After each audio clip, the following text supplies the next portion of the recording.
अरे पडलं ते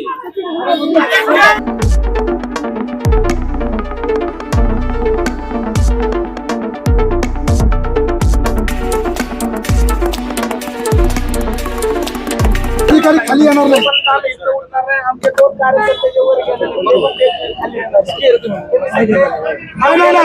पोलीस प्रशासनाने म्हणावं की आम्ही त्यांच्या गुन्हा अॅट्रॉसिटी अंतर्गत गुन्हा दाखल करतो, आम्ही कार्यकर्त्यांना खाली बोलवतो.